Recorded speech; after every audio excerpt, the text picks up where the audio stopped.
Pernah nggak sih kalian ngerekam video buat seru-seruan bareng temen, tapi pas diedit, ada orang ekstra yang ikut senyum ke arah lensa? Coba komen di bawah kalau kalian pernah ngalamin atau minimal dengar cerita kayak gini dari teman kalian. Nah, siapkan posisi duduk paling nyaman. Karena malam ini kita bakal ngebahas sebuah kejadian nyata. Sebuah malam jahanam yang bikin seorang YouTuber rela ngehapus channel jutaan subscribersnya selamanya demi sebuah kewarasan. Kita mulai dari sosok Rico. Rico ini adalah tipe orang yang rela menukar jam tidurnya dan mungkin nuraninya demi AdSense dan subscribers. Buat Rico, hal-hal mistis, hantu, kutukan, itu semua omong kosong. Yang nyata di dunia ini cuma algoritma, engagement, dan uang sponsor.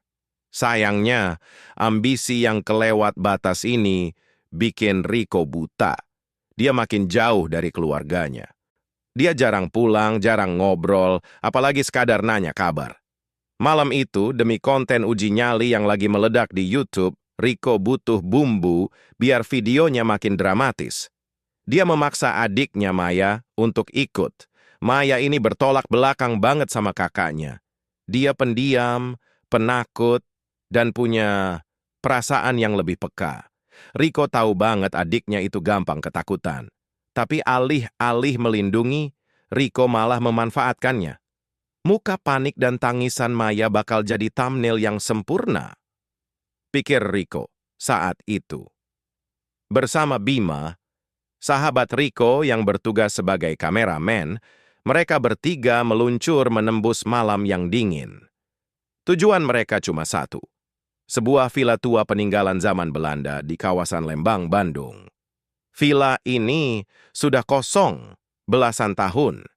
Letaknya terisolasi di ujung jalan setapak, dikelilingi hutan pinus yang kalau malam terlihat seperti barisan bayangan raksasa yang mengawasi dari kejauhan. Kabut turun sangat tebal malam itu. Jarak pandang dari dalam mobil cuma beberapa meter. Suasana di dalam mobil Henning cuma terdengar suara mesin dan deru napas Maya yang sesekali bergetar. Sebelum benar-benar naik ke lokasi villa, mereka diwajibkan mampir ke pos jaga di bawah bukit. Di sana, seorang pria tua rentah Pak Asep menyodorkan kunci berkarat kepada Rico dengan tangan yang gemetar hebat.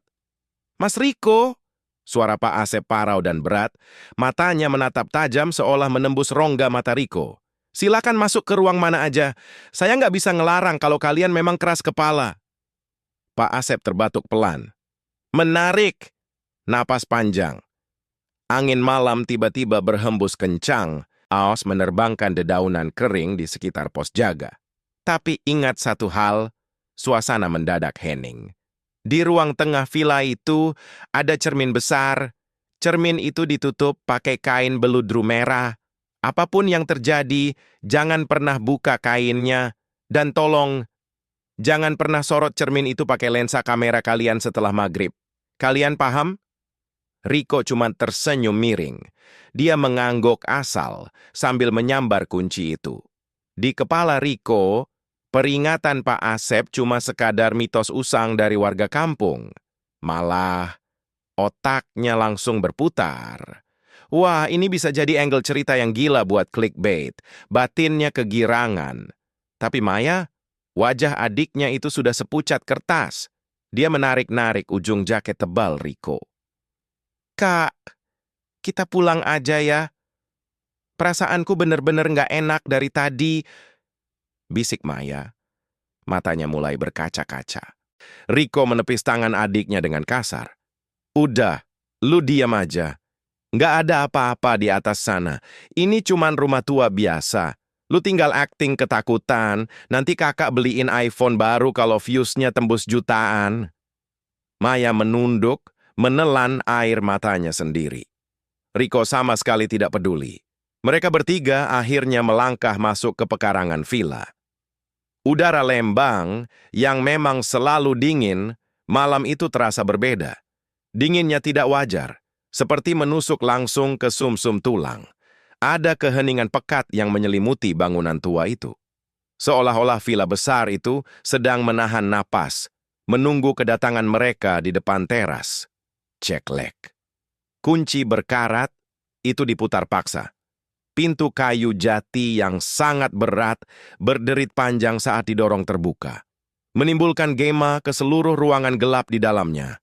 Aroma debu tebal, kayu lapis yang lapuk, dan anehnya, ada secercah wangi bunga melati yang sangat tipis dan layu, langsung menyengat hidung mereka. Gelap gulita. Cahaya bulan bahkan tidak bisa menembus jendela yang kotor. Bim, nyalain kamera lu. Rolling dari sekarang. Lampu lighting juga nyalain, perintah Rico. Suaranya memecah keheningan. Bima mengangkat kameranya ke depan dada. Dia menekan tombol record. Titik merah di layar menyala. Tapi, ada yang aneh. Layar LCD kamera Bima tiba-tiba berkedip cepat. Flicker. Warnanya berubah hitam, putih, lalu dipenuhi garis-garis semut seperti TV rusak. Padahal baterainya full. Bima mengerutkan dahi. Sambil terus merekam lorong gelap di depan mereka, dia mendekatkan telinganya ke headphone yang terhubung ke kamera untuk mengecek audio. Dalam hitungan detik, Bima mematung. Wajahnya yang tadi biasa saja perlahan memucat, matanya melotot menatap layar. Rico yang menyadari langkah temannya berhenti, menoleh kesal. "Kenapa lu, Bim? Baterainya habis." Bima menelan ludah dengan susah payah. Dia melepaskan headphone-nya dengan tangan gemetar parah. Bukan suara angin lembang yang tertangkap oleh mic kamera. Bukan juga suara napas mereka bertiga. Di dalam headphone itu, Bima mendengar suara napas lain. Napas yang sangat berat, berdahak, dan suara itu terdengar sangat jelas, seolah-olah ada seseorang yang sedang berdiri tepat di depan lensa kamera mereka menghembuskan napas ke arah mic. Padahal, di depan mereka cuma ada ruang kosong yang mengarah ke ruang tengah, ruang tempat cermin berkain merah itu berada. Coba kalian bayangin. Kalian berdiri di dalam sebuah rumah yang udah belasan tahun nggak ditinggali. Udara di dalam villa itu, sumpah beda banget sama di luar. Di luar memang dingin khas Lembang, tapi di dalam dinginnya itu aneh. Dingin yang lembab, pengap, dan kayak nempel di kulit kalian. Mereka bertiga berjalan pelan menyusuri lorong depan. Bima masih pucat pasi gara-gara suara napas misterius di headphone-nya tadi. Tapi Rico, dia malah makin semangat. "Alah, itu noise doang, Bim. Sinyal audio keganggu frekuensi radio kali," kata Rico gampang. Dia menepis ketakutan temannya itu demi kelancaran syuting. Bima cuma bisa pasrah meski tangannya masih sedikit gemetar saat memegang stabilizer kamera. Rico, dengan sok beraninya, mulai buka-buka laci lemari kayu tua di sudut lorong. Niatnya simple, nyari barang aneh buat dikontenin. Dan bingo. Di laci terbawah, tangannya meraba sebuah benda padat, sebuah handycam jadul. Warnanya udah kusam, penuh debu tebal, model pakai kaset pita mini yang udah nggak zaman banget. Anehnya, pas Rico iseng menggeser tombol power, alat itu nyala. Lampu indikator hijaunya berkedip pelan. Baterainya masih ada, padahal villa ini udah mati listrik bertahun-tahun. Rico nyengir lebar. "Wah gila, dapet jackpot kita. Lumayan nih buat second angle biar kesan vintage horornya dapet," batin Rico. Dia sama sekali nggak mikir panjang. Dia nggak sadar barang yang ditinggalkan di tempat gaib kayak gini, apalagi yang secara nggak masuk akal masih berfungsi, biasanya ada yang punya. Mereka beranjak makin dalam ke arah ruang tengah. Suasana makin terasa berat. Oksigen seolah menipis. Tiba-tiba, krik, krik. Langkah kaki mereka terhenti. Ada suara dari lantai 2. Suara langkah di atas papan kayu yang sudah lapuk. Pelan. Satu-satu. Crack. Crack. Bukan cuman itu. Bersamaan dengan suara langkah misterius itu, wangi bunga melati yang tadi di depan pintu cuma tercium tipis, sekarang mendadak menyengat parah. Tapi kali ini aromanya berbeda. Wangi melatinya bercampur dengan bau tanah basah. Persis, ya persis kayak bau kuburan yang baru aja digali. Bima udah mundur selangkah, menabrak punggung Riko. Maya otomatis memeluk lengan kakaknya erat-erat. Riko langsung mengarahkan senter besarnya ke langit-langit kayu di atas mereka. Tikus gede itu mah, atau kayunya muai kena suhu dingin Lembang. Riko masih berusaha rasional. Logikanya menolak keras untuk percaya. Di kepalanya, hal mistis itu cuman ilusi optik atau halusinasi massal. Tapi saat Riko menoleh ke bawah melihat Maya, pertahanannya sedikit goyah. Adiknya itu sudah gemetar hebat. Wajah Maya pucat pasi, matanya bergerak liar ke setiap sudut ruangan yang gelap. Keringat dingin membasahi dahinya meski udara sangat dingin. Ada sebersit rasa ngilu memukul dada Riko. Kasihan juga adik gue, batinnya lirih. Dulu sebelum Riko sibuk mengejar subscribers, mereka adalah kakak adik yang sangat dekat. Riko yang selalu melindunginya. Tapi sekarang, Riko menatap Maya, lalu menatap kameranya. Bayangan angka viewers, trending topik nomor 1, dan tumpukan uang sponsorship dari brand minuman energi langsung menutupi hati nuraninya lagi. Ah, cuma sebentar kok. Ini demi kita juga. Habis syuting ini selesai, gue bakal beliin dia apa aja yang dia mau. Liburan ke Bali, kek. Beli iPhone baru, kek. Riko merasionalisasi ego dan ambisinya sendiri. Dia mengabaikan insting pelindungnya. Riko kembali fokus. Dia mengangkat handycam jadul di tangan kanannya.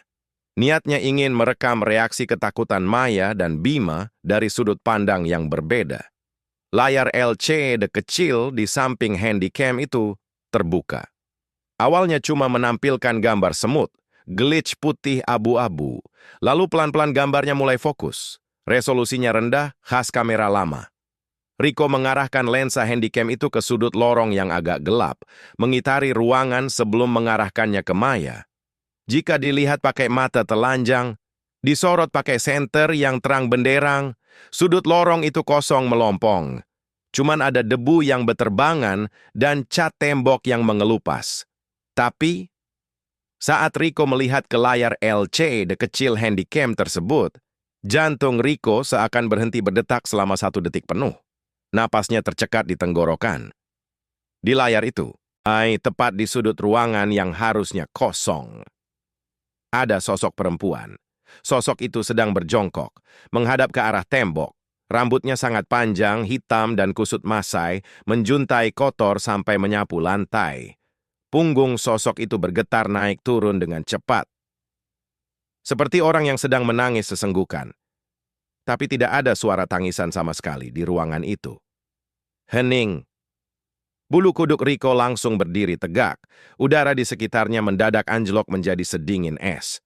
Riko menurunkan handycam itu dengan cepat. Matanya melotot menatap langsung ke sudut ruangan. Kosong. Tidak ada siapa-siapa di sana, hanya tembok usang. Riko mengucek matanya keras-keras. Tangannya mulai berkeringat dingin. Penasaran bercampur panik.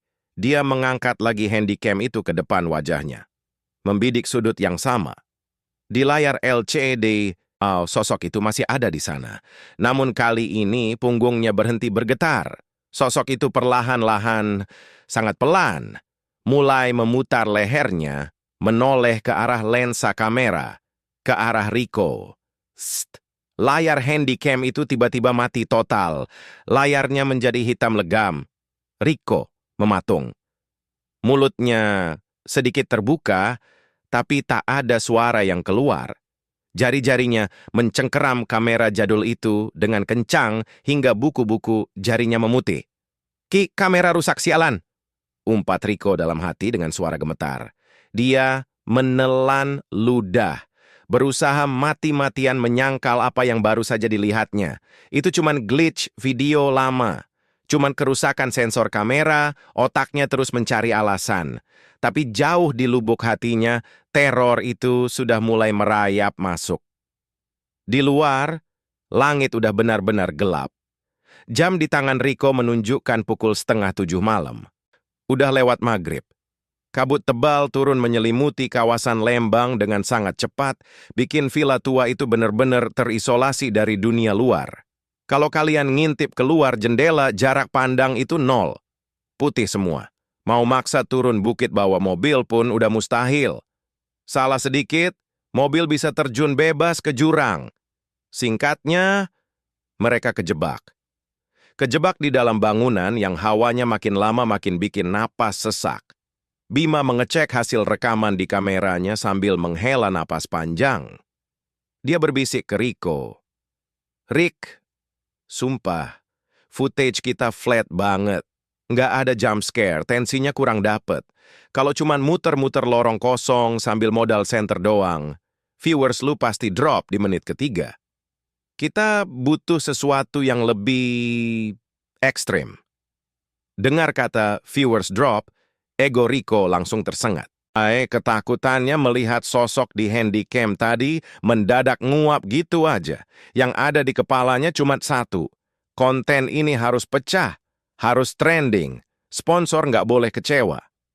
"Ke ruang tengah sekarang," perintah Rico tegas. Suaranya memantul di dinding lorong. Maya yang dari tadi jalan di belakang langsung berhenti. Tubuhnya kaku. "Kak, mau ngapain ke sana?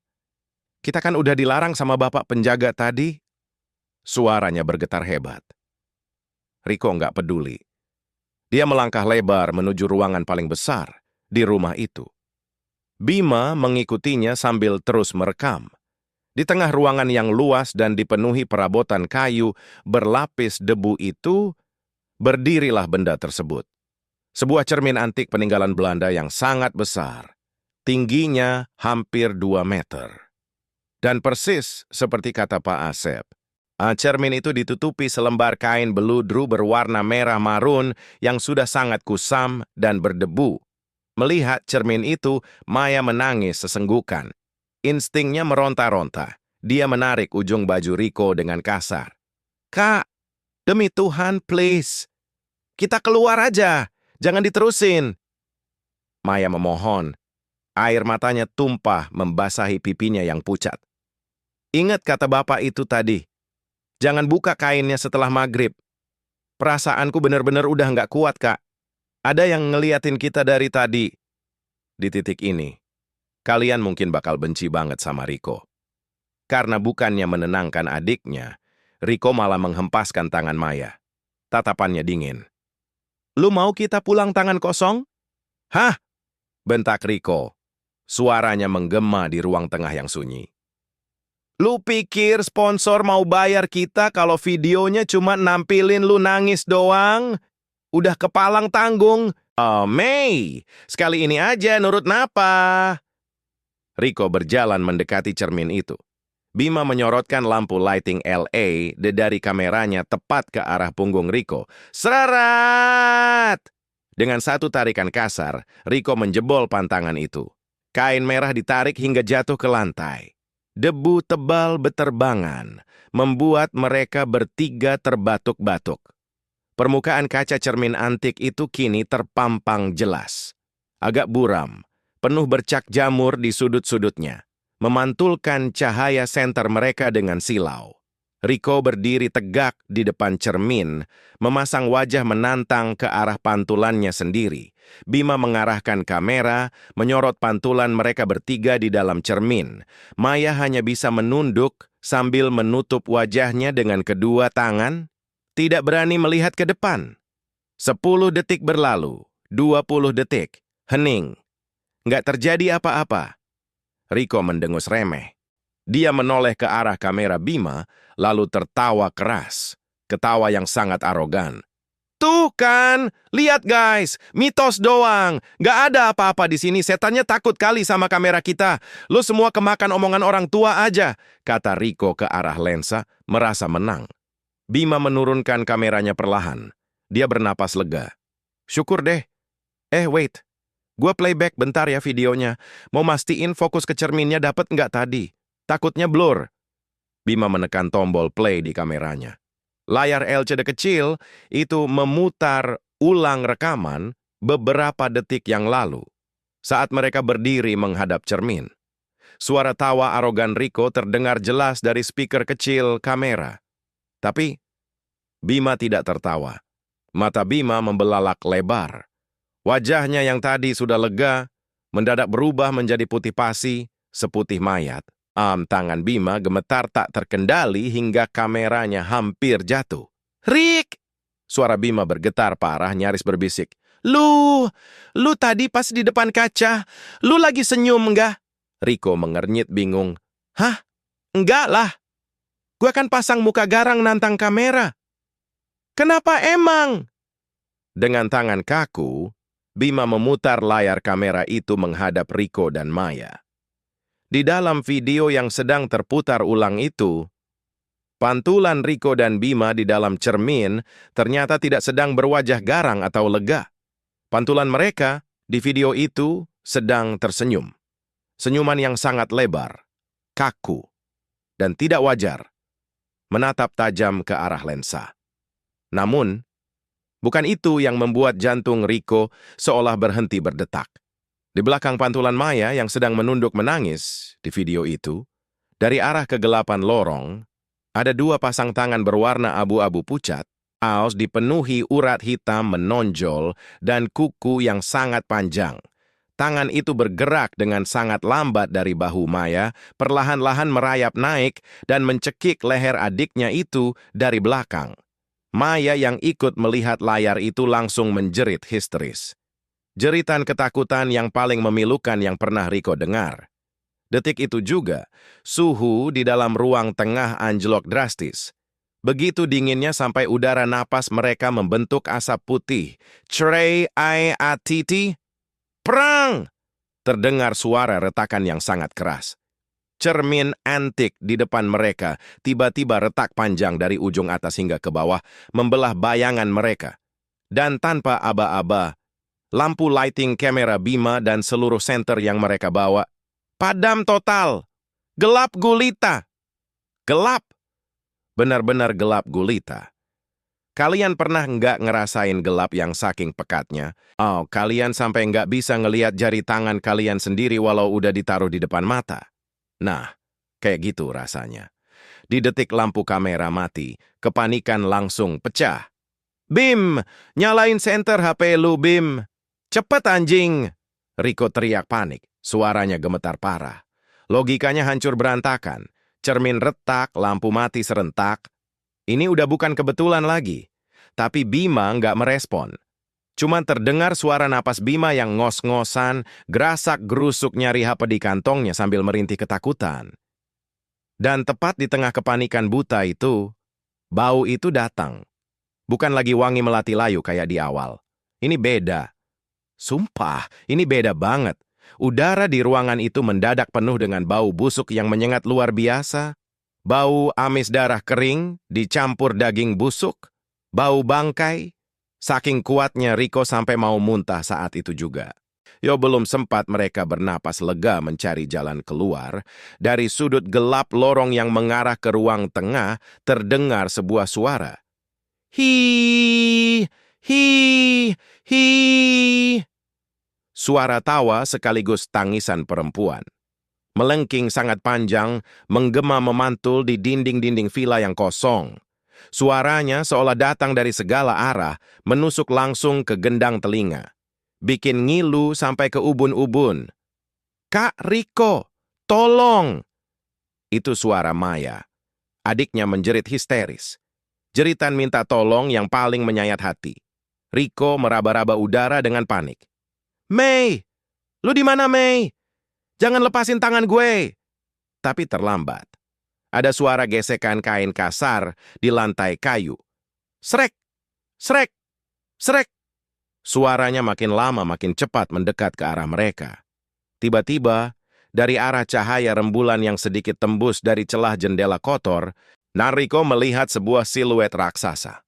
Sosok hitam pekat, sangat tinggi, hingga kepalanya nyaris menyentuh langit-langit villa, berdiri diam menghalangi jalan lorong. Bulunya lebat. Matanya nggak terlihat jelas, tapi auranya sangat mematikan. Dan di lantai, sebuah tangan yang basah kuyup, berair kotor, pucat pasi, dan sedingin es sudah mencengkeram pergelangan kaki Maya. Menariknya dengan paksa. "Kakak!" Maya terseret mundur ke arah kegelapan. Kuku-kukunya menggaruk lantai kayu, mencoba bertahan hingga berdarah. Di detik itulah, dunia Riko seakan runtuh. Rasa bersalah yang teramat sangat menghantam dadanya seperti palu godam. Gue abang yang brengsek, rutuknya dalam hati.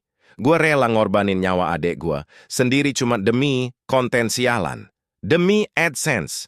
Air mata Riko pecah. Dia nggak peduli lagi sama kamera mahal, sama konten, sama uang sponsor, atau sama bayangan raksasa di depannya. Kalaupun dia harus mati malam ini, dia bakal mati demi ngelindungin Maya. "Lepasin adek gue, bangsat!" Riko mengaum marah bercampur tangis. Dia menabrakkan tubuhnya ke depan dalam gelap, menerjang ke arah lantai, tempat Maya terseret. Riko berhasil menggapai tangan Maya. Dia menarik adiknya sekuat tenaga. Tangan yang mencekik kaki Maya terasa sangat liat dan licin, berbau anyir. Dengan sisa tenaga adrenalinnya, Riko menendang ruang kosong di depannya berkali-kali ke arah makhluk itu sampai cengkeraman tangan gaib itu akhirnya terlepas. "Bim, pecahin kacanya. Kita keluar lewat jendela sekarang!" teriak Riko, langsung memeluk erat tubuh Maya yang sudah setengah pingsan. Bima, yang akalnya udah separuh hilang karena teror, nggak mikir dua kali. Dia mengangkat tripod kameranya yang berat, lalu menghantamkannya ke kaca jendela terdekat dengan tenaga penuh. Prang! Kaca tebal itu pecah berantakan. Angin malam bercampur kabut tebal. Lembang langsung berhembus masuk, menusuk tulang. "Ayo lompat!" teriak Bima. Dia meloncat duluan melewati bingkai jendela, jatuh berguling di tanah pekarangan yang basah. Riko menggendong Maya, memeluk tubuh adiknya erat-erat melindunginya dari serpihan kaca, lalu ikut melompat keluar. Mereka mendarat dengan keras di atas semak-semak, tapi rasa sakit itu nggak sebanding dengan teror di dalam. Mereka meninggalkan semuanya, kamera belasan juta, lighting, tas ransel, dan tentu saja handycam jadul misterius itu, semuanya tertinggal di lantai kayu. Mereka bertiga berlari terbirit-birit menembus kabut tebal, menyusuri jalan setapak menuju tempat mobil diparkir. Napas mereka memburu. Dinginnya malam gak terasa lagi digantikan oleh keringat dingin kepanikan. Sampai di mobil, tangan Bima gemetar hebat saat memasukkan kunci kontak. Cek, cek, frum! Mesin mobil menyala. Lampu sorot mobil membelah kabut tebal di depan mereka. "Gas, Bim! Gas sekarang! Jangan noleh ke belakang!" teriak Riko dari kursi penumpang belakang, sambil terus mendekap Maya yang masih menangis gemetar tak terkendali. Bima menginjak pedal gas dalam-dalam. Ban mobil berdecit menggerus tanah basah, melaju kasar, meninggalkan pekarangan villa terkutuk itu. Riko menyandarkan punggungnya ke jok kulit mobil, mencoba mengatur napas. Jantungnya masih berdegup gila-gilaan seakan mau copot. Perlahan, didorong oleh rasa penasaran bercampur ketakutan, dia mengangkat wajahnya, melirik ke arah kaca spion tengah mobil. Kabut di belakang mereka sedikit tersibak oleh sapuan angin dari mobil, dan pemandangan di kaca spion itu akan terus menghantui mimpi buruk Riko seumur hidupnya.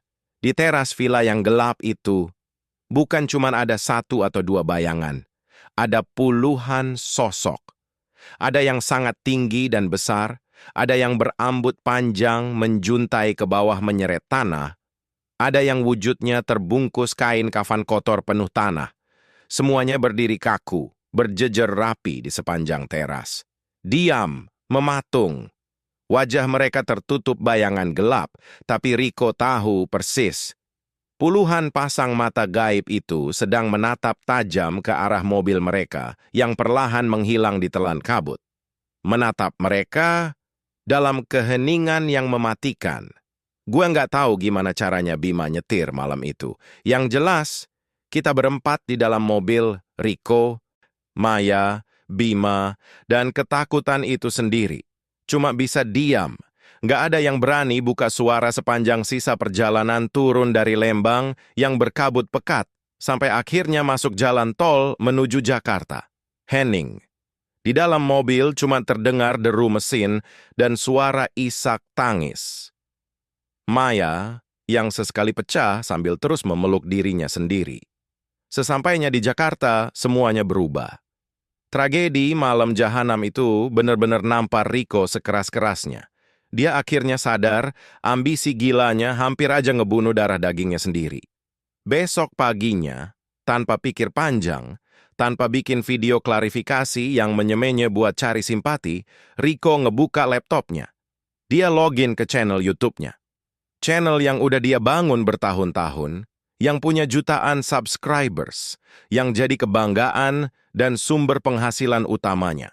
Oh, dan dengan tangan yang masih sedikit gemetar, dia mengklik tombol Delete Channel. Permanen, selesai. Nggak ada lagi Rico si YouTuber mistis arogan. Sore harinya Rico memberanikan diri masuk ke kamar Maya. Adiknya itu masih tiduran meringkuk, wajahnya pucat pasi, matanya bengkak parah. Rico duduk di tepi kasur. Ngelihat kondisi adiknya, pertahanan Rico runtuh. Laki-laki yang biasanya gengsi itu akhirnya nangis sejadi-jadinya, berlutut di samping kasur adiknya. "Mei, maafin kakak." Suara Rico parau, air matanya jatuh menetes membasahi ujung selimut Maya. "Kakak brengsek. Kakak egois. Kakak hampir aja bikin nyawa lu melayang cuma gara-gara uang dan konten. Maafin kakak." "Mei." "Kakak janji. Sumpah demi apapun, mulai sekarang kakak bakal jagain lu. Nggak ada lagi YouTube-YouTuban. Lu jauh lebih penting dari semua itu." Maya bangun perlahan. Walaupun tubuhnya masih gemetar karena trauma, dia bisa melihat penyesalan terdalam di mata kakaknya. Maya memeluk leher Rico erat banget. Mereka berdua menangis terseduh-seduh di kamar itu. Di momen itu, Rico merasakan kelegaan yang luar biasa. Dia sadar, uang miliaran dari AdSense dan pujian dari jutaan orang tak dikenal di internet. Nggak ada harganya sama sekali dibanding nyawa dan pelukan hangat keluarganya sendiri. Luka itu mulai sembuh. Hubungan kakak adik ini kembali rekat. Kisah yang happy ending dan penuh pelajaran, kan? Tunggu dulu. Seminggu setelah kejadian itu, kehidupan keluarga Rico udah mulai membaik dan normal. Tapi ada satu rahasia kecil yang masih mengganjal. Waktu malam kejadian kocar-kacir itu, ternyata Bima yang punya insting kameramen tingkat dewa dan sempet-sempetnya menekan tombol eject dan mencabut kartu memori SD card dari kameranya, tepat sebelum dia menghantam jendela pakai tripod. Kameranya memang hancur ditinggal di villa, tapi SD card-nya selamat masuk ke dalam kantong jaket Bima. Dan sore itu, Bima menyerahkan kartu memori itu ke Rico. "Terserah lu mau diapain, Rick. Gua merinding nyimpennya. Lu hancurin aja sekalian," kata Bima waktu menyerahkan memori hitam kecil itu. Malam harinya, di dalam kamarnya yang sepi, Rico mencolokkan SD card itu ke laptopnya. Niatnya cuma satu. Dia mau ngeformat ulang drive itu, memastikan semua file terhapus permanen biar nggak ada jejak teror yang tersisa. Tapi, kalian tahu kan rasanya godaan rasa penasaran yang nggak bisa ditahan.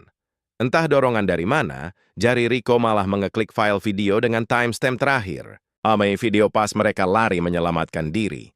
Video terputar. Layar laptop menampilkan sudut pandang miring dari kamera yang jatuh tergeletak di lantai kayu villa. Posisinya menghadap ke atas, menyorot langit-langit berdebu dan sarang laba-laba. Di speaker laptop, Rico bisa mendengar dengan jelas suara jeritan dia sendiri, jeritan histeris Maya, dan suara pecahan kaca berantakan saat Bima menjebol jendela. Lalu, terdengar suara langkah kaki mereka bertiga berlari menjauh. Makin lama makin pelan, hingga akhirnya hilang ditelan suara angin. Hening. Di dalam video itu, ruang tengah villa kembali sunyi senyap. Nggak ada pergerakan apa-apa. Cuman rekaman statis langit-langit kosong selama hampir 2 menit penuh. Rico menghela napas panjang. Menggeser mouse, bersiap mengeklik tombol close. Dia mikir, udah, syukurlah rekamannya cuma sampai sini. Tapi, tepat di detik terakhir sebelum telunjuknya menekan mouse, cahaya di dalam video itu tiba-tiba flicker, berkedip putih sejenak. Lalu, dari arah bawah layar video, perlahan-lahan muncul sebuah tangan. Tangan itu berwarna abu-abu mati, basah, dipenuhi urat hitam yang menonjol, dengan kuku-kuku panjang yang kotor dan mengelupas. Tangan pucat itu meraih lensa kamera, mengangkatnya perlahan dari lantai. Rico menahan napas. Tubuhnya mendadak kaku, membeku di depan laptop. Di layar, sudut pandang kamera berputar. Dan kini, lensa itu menyorot tepat ke sebuah wajah. Wajah itu nggak punya mata, nggak punya hidung. Cuman ada selembar kulit pucat yang rata, bertekstur lembek seperti daging busuk yang meleleh. Wajah tanpa rupa itu bergerak maju, sangat lambat, makin dekat ke arah lensa, sampai wajah mengerikan itu memenuhi seluruh layar laptop Rico. Dan dari speaker laptop Rico, bukan suara noise statis atau angin yang keluar, melainkan sebuah bisikan. Bisikan yang sangat parau, serak, dan berlendir, yang terdengar seolah-olah diucapkan tepat di sebelah telinga Rico di dalam kamarnya sendiri. Kalian belum pamit, kelak. Layar laptop Rico mati total, menjadi hitam legam. Rico terkesiap memundurkan kursinya dengan panik. Namun sedetik kemudian, ceplok. Lampu kamar Rico ikut padam. Meninggalkan Rico sendirian dalam kegelapan pekat yang membekukan darah, sementara di udara kamarnya, perlahan-lahan mulai tercium wangi bunga melati layu yang bercampur dengan bau tanah basah. Nah, gimana guys? Coba komen di bawah kalau kalian masih berani ikutan bikin konten uji nyali habis dengar cerita ini. Dan ingat satu pesan penting malam ini. Kalau kalian datang ke tempat yang bukan milik kalian, jangan pernah lupa buat pamit. Karena kalau enggak, mereka sendiri yang bakal datang buat nagih pamitan kalian. Sampai jumpa di cerita malam Jumat berikutnya. Hati-hati di belakang kalian.